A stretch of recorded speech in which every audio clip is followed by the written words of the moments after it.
Կյանքը ինքը պայքար է, պայքար բոլոր առումներով։ Հիմա թշնամին երկար տարիներ, 70 տարի իր կազմի մեջ իհարկե ապօրինաբար պահում է Շուշին։ Եվ Արցախյան շարժումը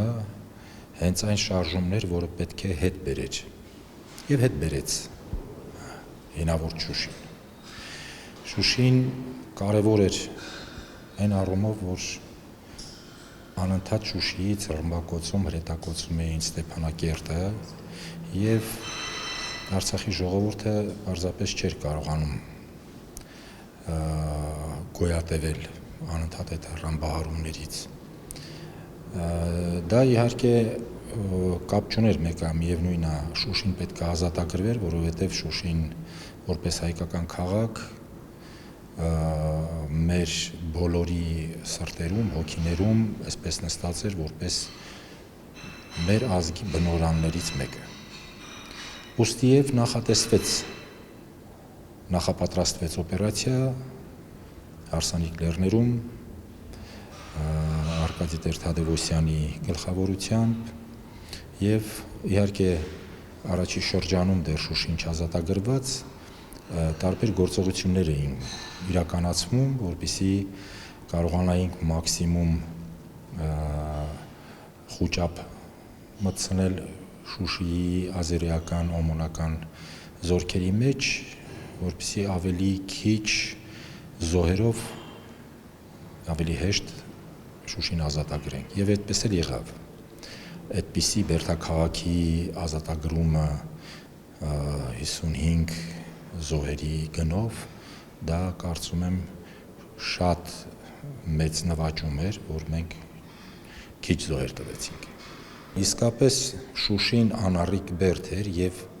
դժվար էր այն գրավել։ Հատկապես այսպես ասած տրապինկեքով, փոքր տրապինկեքով չէին կարող գրավել Շուշին։ Շուշին հանձնեցին։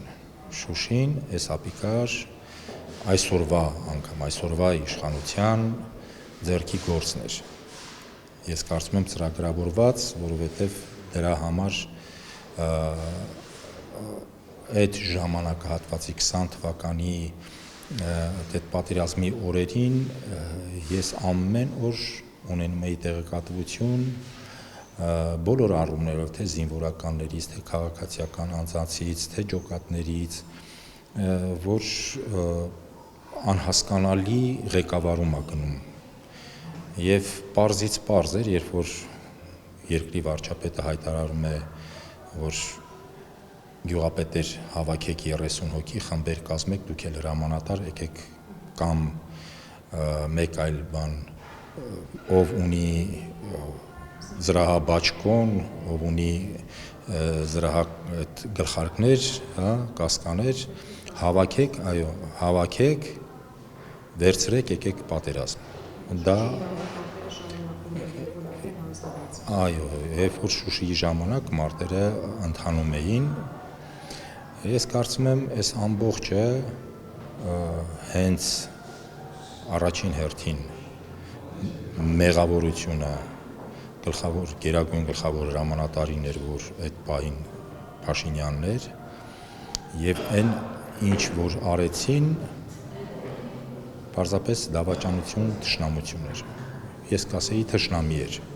ոչ թե դավաճան։ Թշնամի մեր մեջ սղոսկած, մեր մեջ ներդրված, երբեք ոչ արցախցին, ոչ էլ պատերազմող տղերքը մեղավոր չէին Շուշին հանձնելու մեջ, առհասարակ Արցախը հանձնելու մեջ։ Պարզապես թշնամին ներդրեց մեր մեջ իր գործակալին, կարելի ասել, ով էլ հանձնեց եւ Շուշին, եւ ամբողջ Արցախը, եւ կարելի ասել ցեղասպանեցին մեր Արցախի ժողովրդին։ Հիշում եք այդ 33 տարի առաջ։ Այո։ Ինչպիսի օր էր։ Հպարտության օր էր։ Մենք պատկերացնում մեզ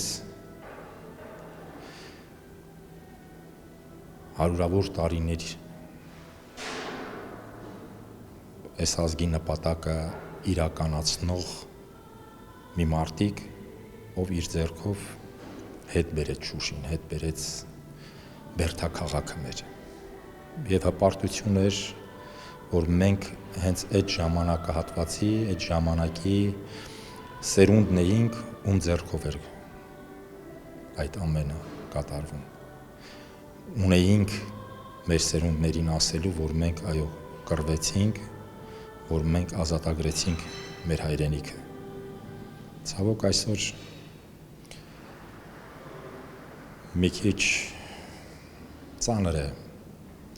այդ ամեն ինչը վերհիշել նորից,